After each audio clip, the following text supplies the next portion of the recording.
I am a lover of tabletop RPGs. Now, I've played a bit of D&D, I've played Alternity, I've played a couple of different games over the years. I'm currently kind of in love with a system called Fate, which is actually a very simple system. It's not very complex, but the idea of it is that it focuses more on roleplay instead of actually combat and things like that. Combat tends to move a lot quicker in Fate than it does in, say, D&D. Now, I'm currently running a game in the Star Wars universe. I've been running it now for a couple of weeks with a few friends of mine, and I'd like to make, I don't know, like my own personal journal, I guess, of, I say personal, a public journal then, of the story so far, sort of thing. I'll update it, maybe, depending on how it goes, you know. So, we begin, in a galaxy far, far away. Yeah. This is about, set a couple of thousand years before A New Hope, mostly to make it a bit open, you know, the political situation of the galaxy, the big players, shakers and movers, they're all up to me, because, you know, I've set it so far back that I can do what the fuck I want, basically. It's my version of Star Wars, in that case. So, the galaxy itself is split into three parts. There is the Republic, because it's always the Republic, in the centre of the galaxy, using the core system, shall we say. And on the outside is the Coalition. And that is a huge collection of planets going right around the outer rim. And then, in between the two, is the neutral zone, or it's basically an area of lawlessness run by primarily the Hutt, actually, and a couple of other different criminal organisations.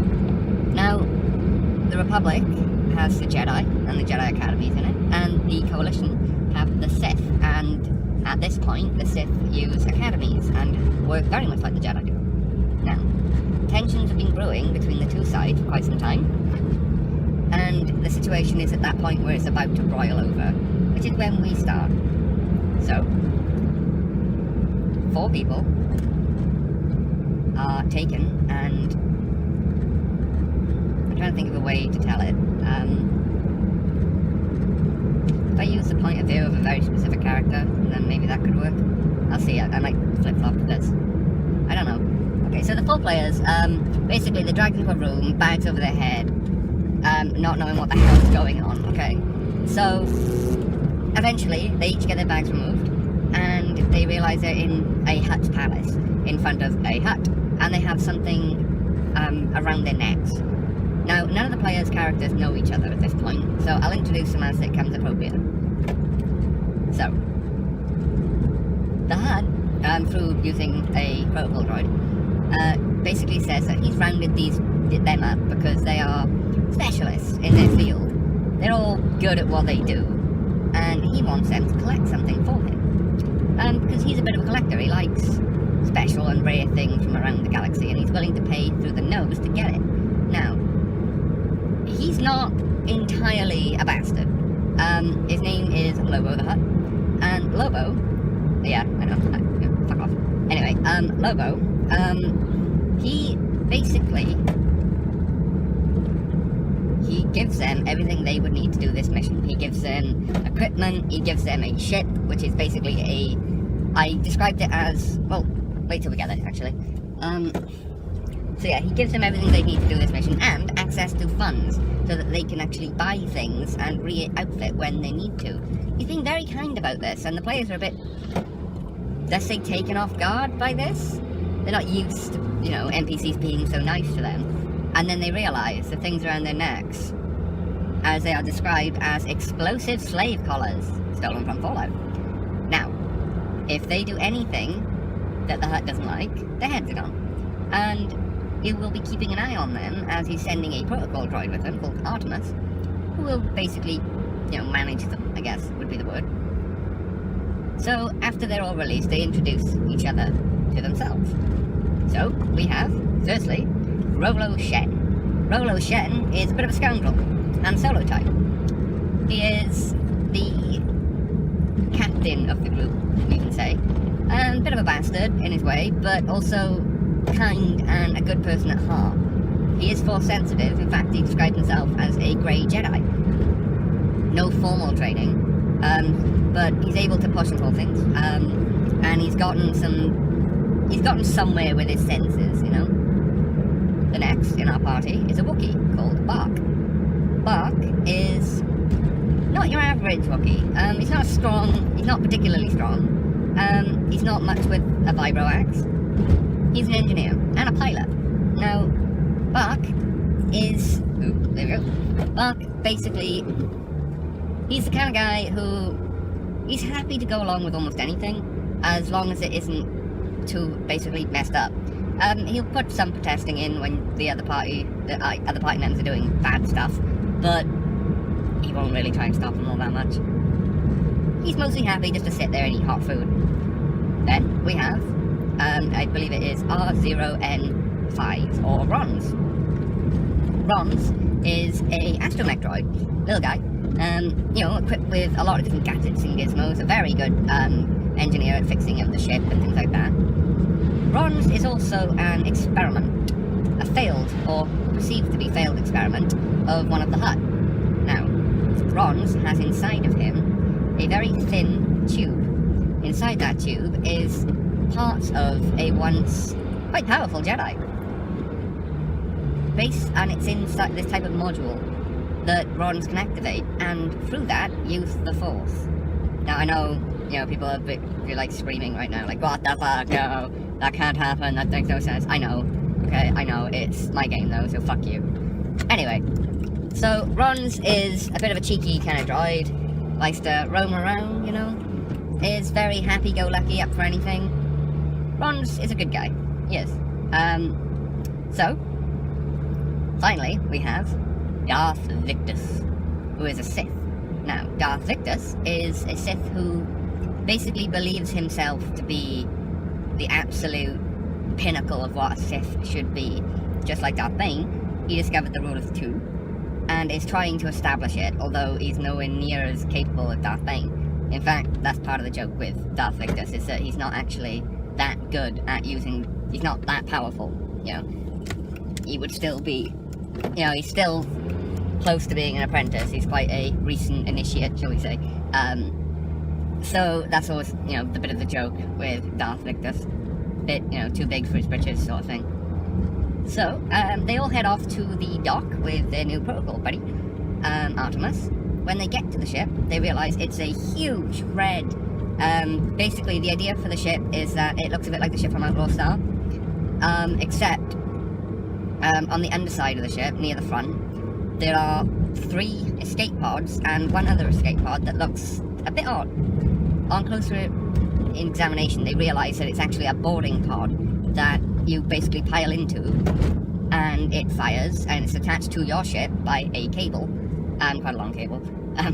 So the idea is you hit, it drills in, and you leech on, you enter the ship, and then when it's time to go, you climb back into your pod, it shuts, it releases, and then the cord pulls you back in.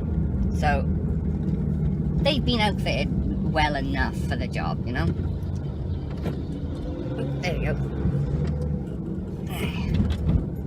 So, after that, they're basically given a job to do, which isn't the main mission. It's kind of a test trial run, let's say, basically just to familiarise them with the equipment they've been given, the ship in particular. There's a trader who he was supposed to deliver quite a hefty supply of spice to a neighbouring world, to the Hutt on that world, and he hasn't come in. Now, at first, they're thinking, oh wait, maybe it's, you know, maybe he got attacked by pirates, anything could have happened. On closer examination though, there's some signals there, and there's even evidence of him skimming off the top, money-wise, so they do manage to pick up a signal, and through quite a long, drawn-out investigation of, like, going from person to person to person and dock to dock to dock, they find out exactly the route he's on, and they go to find the guy. Now, this ship is not outfitted for combat. This guy has a very large, very rectangular freighter. You know, primarily it's just designed to carry cargo, you know? So, they easily pull on top of it, they get into the pod, they lock themselves in, and then 3, 2, 1, they're down, and they hit, and they drill in. Now, they figure out which way the cockpit is, so they head on over there. And they open the door, and they are greeted to a view of quite a large cockpit, you know. Escape pod to the left. Easy access from the cockpit, you see. one other thing is there's a massive chair facing away from them, right in front of them when they walk in. Now, they're all a bit dubious to this, like, straight away, because of course you would be, you know. As they start to move forward, the chair suddenly swivels round, and there's a guy in the chair with a shotgun in his hand, or a scattergun, Star Wars, you know. So, literally, like fucking lightning, Darth Victus manages to grab the actual gun with the force and just lift it up so the blast hits the roof, instead of, you know, ripping them to shreds. After that, the pilot of this ship, who I believe was called Dax, just breaks down, like literally just full on, like, please don't kill me! I have so much to live for! My family! Like, full on. And they're all a bit taken aback by this, honestly. Two of the characters in particular, which is Bark and Rolo, are just kind of like, oh shit, you know. Victus and Ron's are just kind of like, he fucked over the hut, he's as good as dead no matter what, so we may as well kill him. He's gonna get tortured to death otherwise, you know, that sort of thing. There's this brief exchange of, you know, please don't kill me, we need to kill you. Why don't you just, like, give all the spice back to the hut? They'd never forgive him, you know, so that's not really an option. And then, very subtly, I make a roll, okay? And this roll, the idea is, I gave them all the chance to notice what I was doing, and they didn't. So, suddenly, they all start hearing this rhythmic banging coming from deeper in the ship. Like, this is coming from the cargo hold, it's full on, like, just every now and again, like, every second kind of thing, like, and they're all like, oh, fuck, what the hell, what's going on? They're like, fucking Victus grabs this guy by the lapels and, like, holds him up and says, like, what the fuck did you do, kind of thing. And he's like, I don't know, I didn't do anything about it. And then he clicks, and he's like, oh, shit. And they're like, what's going on? And he's like, it's the battle droid. And they're like, battle droid? You didn't tell us you had a fucking battle droid? What the hell, man? And he's like, oh god, it's gonna rip the shit apart, we're all fucked. We gotta kill it. And they're like, wait, what? Why? It's like, oh, because it's got a self-destruct sequence on it. It'll blow up, I don't know what's going on. We gotta get rid of the thing. So, they're all a bit like, what the fuck's going on? And the guy, obviously, he just goes like, look, just give me my shotgun, and we'll go down and we'll take the fucker out, all of us. And they're like, no, we're not giving you your shotgun back, what the hell? There's this debate about whether to, you know, go deal with the battle droid or not, and they realise from what he said that they have to do something about it, otherwise it's going to rip the ship apart while they're on it, and the spice will be lost, and the hut will be angry. So, they think that the best way to deal with this is by sending the pilot first, without the gun. So, basically using him as a meat shield kind of thing, which he's not too happy about because he wanted to stay in his cockpit, or have his gun at least to go first. He goes through the door into the cargo hold, then instantly bolts, or goes to bolt to the left. And luckily, our one character Ron, our little astromech droid, manages to roll high enough in his notice to see what's happening and have that chance to react. So he basically fires a bolt straight into the guy, hitting him in the back, and Ron's rolled fucking high. This guy, literally, out. Dead. One shot kill. Rolled that fucking well. Like, shot to the back of the head, guy hits the ground, dead. As they go in, closer inspection, they realise that there's a second escape pod, which he seemed to have been bolting for. And that rhythmic noise they were hearing, instead of being a battle droid, was actually a door, just opening and closing rhythmically on its own. And that's what I rolled for earlier on. He was turning on the door, and they didn't notice. So they wasted, like saying it out loud, you know, it takes no time at all, like 5 minutes. In real life, when we rolled this out, this fucking took over 2 hours. And I don't mean like that's how slow the game is, I mean that's how long they spent arguing about every fucking decision. They were so on edge. They didn't know what the fuck was going on. Again, I like to try and fuck with expectation. And the idea here was that in any other game, they would have been in real, tangible danger. In this one, they weren't. They were completely safe. the situation completely under control, but they didn't know they had it completely under control. They thought that shit was going to go down, and when it didn't, that's what terrified them. The fact that they were so sure that shit was going to go wrong that I got them arguing about like a fucking door. And the thing is, it's not just that like, oh, you hear a noise, you know. I described it as a very metallic sound, and a very rhythmic banging sound. So constantly. I gave them everything they needed to work out that it wasn't like some droid walking around. It was a door. But again, they were just so freaked out, they were waiting for that combat. They knew that combat was coming in their minds, they were sure. And when it failed to come, it was just too much. They ended up, you know, they just struggled to basically make a decision, let's say. There were other things that happened in that session afterward, like after Ron had killed the guy, he wanted to get over him to get into the cargo hold. So he put on his little, if you've seen, prequels again, if you've seen the Revenge of the Sith, R2-D2's little jetpack thing, basically Ron just has one of those. So he flies over the corpse of the guy, setting it on fire as he goes. Yeah, so silly things like that happened along the way. But again, it was the fun of that for them, and the fun of it for me was making a decision, like having that conversation. For most of that game, I was sat back, not saying anything, because they were arguing. They were not arguing, they were discussing it between themselves. They wanted to plan. They wanted everything to go right, and they didn't want to get fucked over. And by doing that, they got fucked over. They spent 2 hours worrying about a door, you know? I think that's one of the more interesting things you can do, is by fucking with expectation, you can really make some fun kind of little moments happen, where the story shifts, and it becomes about what they're doing, you know? It becomes about what they think.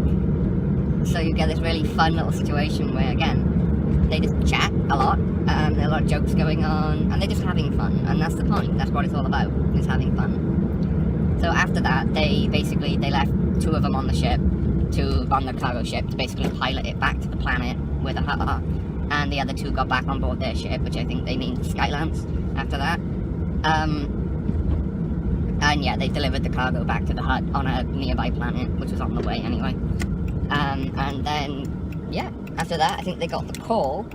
Oh, that was it. After that, they jumped back into space, and I will continue the story next time. Yeah. Have fun, everybody.